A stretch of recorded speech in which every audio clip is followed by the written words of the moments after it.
Today we're going to be unboxing and reviewing the Taurus TX 22 Compact. Thank you to W Guns for having this available at the Premier Gun Show in Fort Worth, Texas, and at such a good price. Time to open it up and see what all is inside. Looks like we got our owner's manual, warranty, some coupons. Go ahead and register to the NRA. And the TX 22 Compact.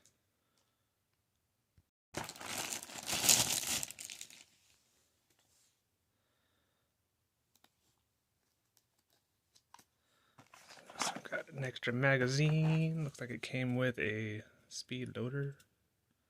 Don't know why it came with that, because got your spring here. You can lower it down and let more rounds in. But it's a nice feature. Of course, got our lock. An extra piece for the threaded barrel.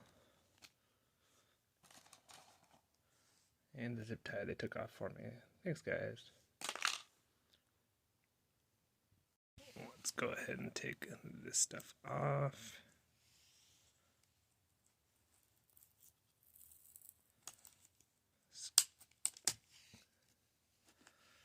And voila. Looks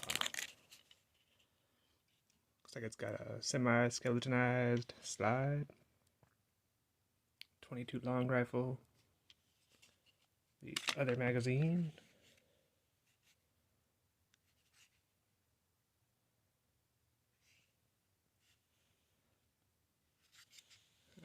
size comparison. It's actually pretty big for a 22, but it is significantly smaller, I suppose, than the other one.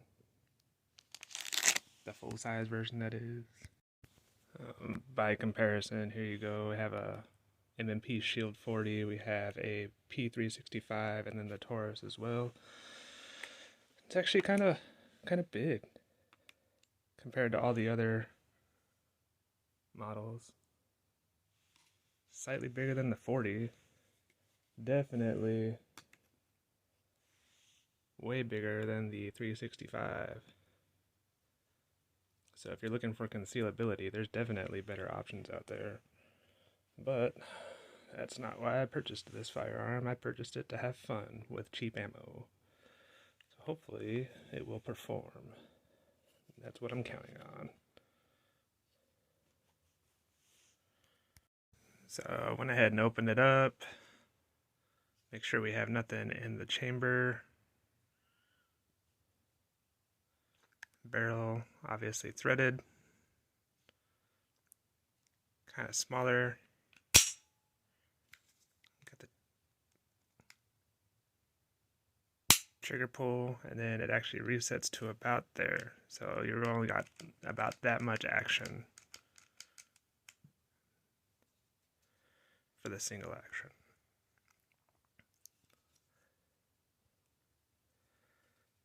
Grip is actually pretty good. It's kind of fat in the middle, but it's not a huge turn-off for me anyway. It does have the manual safety, which I suppose has to be cocked and locked for that to work. Let's try it out.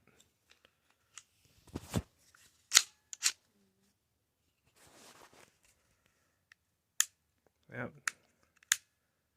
So it has to be cocked and locked for the safety to work. It does have a removable plate for a red dot optic that goes into the slide. Which is not bad because, hey, really only got one white dot. It's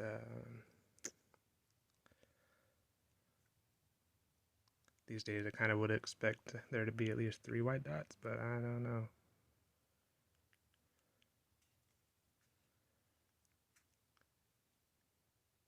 Here's that trigger reset for those who wanted to see it.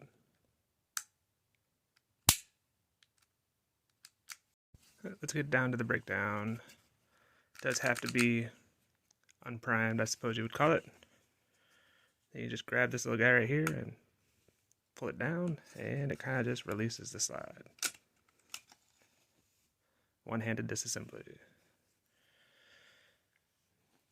Looks like we got a 2-stage recoil spring.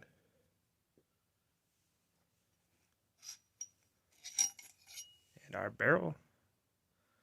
Yes, once again, threaded.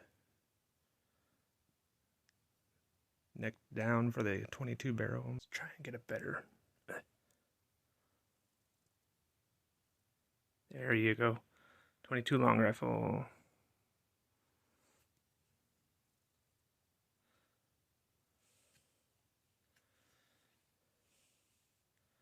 Of course, you got the inside of your slide.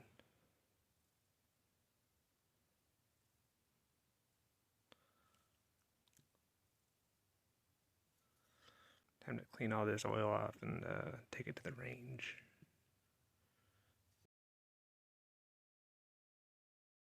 I have 2 mags of 22 long rifle Winchester. Make sure you kind of tap it when you first get it. Get that first round popping up, or else it'll kind of weirdly stovepipe.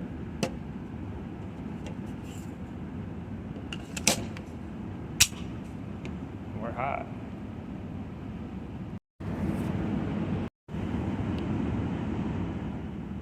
Not good. First round, failure to fire. Alright, so I had 2 failure to fires. Could be the ammo, don't know. Grouping's actually pretty good. That one up and to the right, I wouldn't worry about that little guy.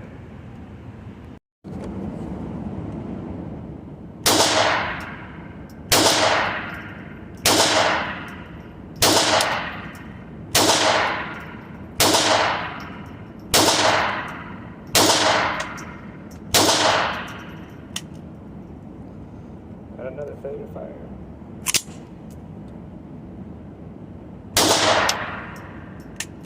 Another one.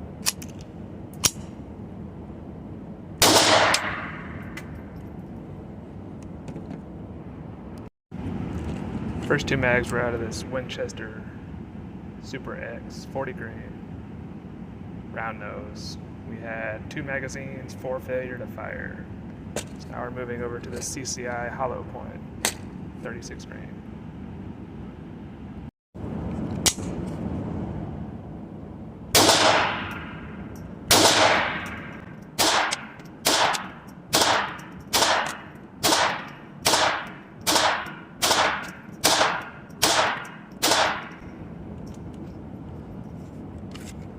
One mag.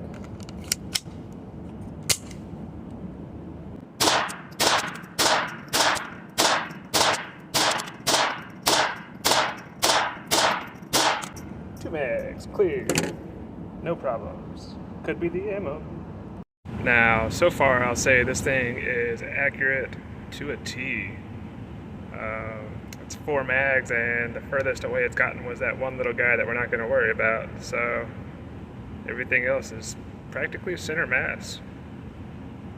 So even if this thing doesn't reliably shoot from here on out, you still know it'll be on target when it does. Now for our third set of magazines, we're going to be using these copper-plated hollow points. Hopefully they do better than Winchester's Super X. But let's see. We could just be dealing with a break-in issue. Going hot.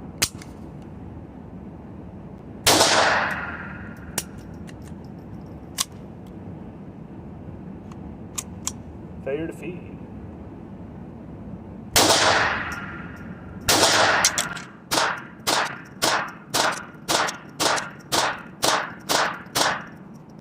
One mag, 1 failure to feed. No ammo issues.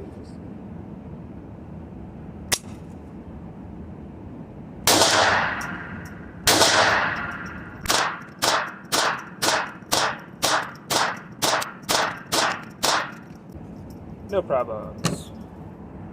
Alright folks, we're going to try this Super X ammo one more time to see if we have any more failures to fire. Here we go again. Super X. Going hot.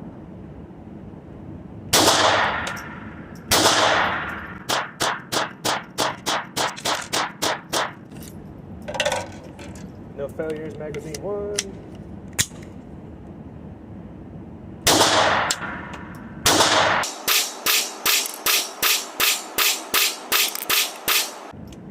No failures, magazine 2, so we could just have a break-in issue. Once again, on the target. Can't deny this thing is accurate. So we're doing our last set with the CCI since it was a little more reliable. I asked permission to do a rapid fire test. Unfortunately, they declined my request. I'm not going to go against their wishes. I'm going to be respectful. I'm not going to do a rapid fire, but I'll see what I can maybe squeak away with. Dude's just doing his job. No big deal. We're going to go for just a little further. This is closer to about 20 feet, 8 yards-ish, maybe 7 yards. Let's get the show on the road.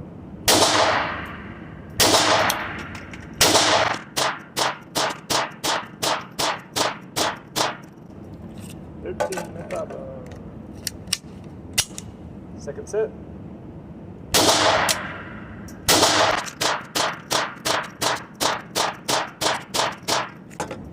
No problem. This is actually, I'm thinking that it had a break-in period. Let's see how we did. So between 7 and 8 yards, there we go. Not too shabby. Do one more set just for fun. Use that Winchester again. I'm gonna roll it back to about 8 yards. Let's make it 10 yards. See how much it does from here. Going hot.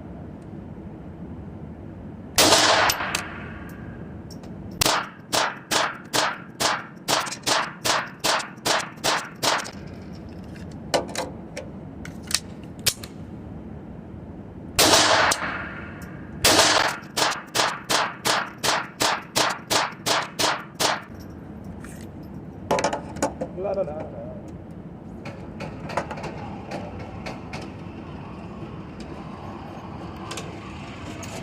And at 10 yards, I'm a little less accurate. Might not be the gun, but pretty good set.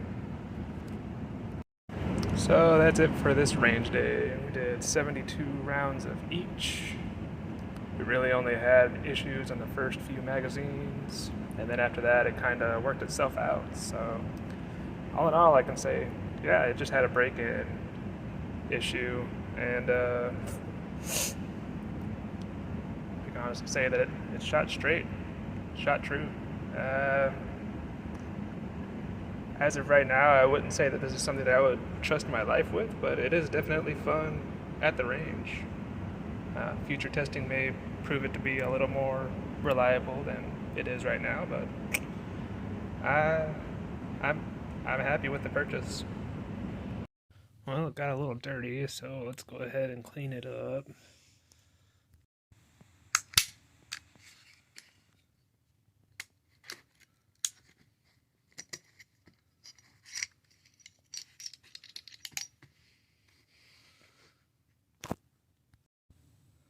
So I don't really see any metal on metal wear. I know it's kind of hard to see with this lighting in here.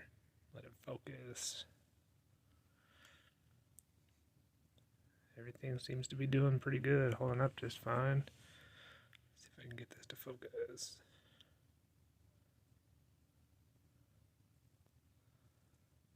There you go.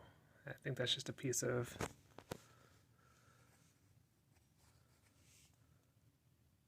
just a little flake of metal from the ammo.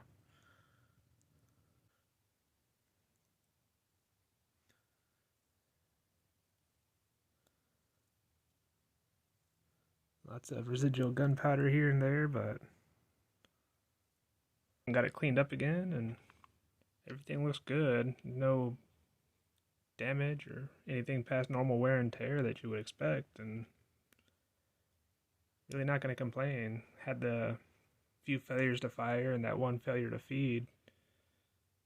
But past that, it worked out pretty good. Not sure I would trust my life with it just yet, but further range time might change my mind on that. It could have just been a break-in period issue. It did have a couple issues, so this wouldn't be a real review if we weren't honest about it. I am not disappointed with the purchase, however. It was a fun gun to fire. Obviously pretty accurate as well, so until next time,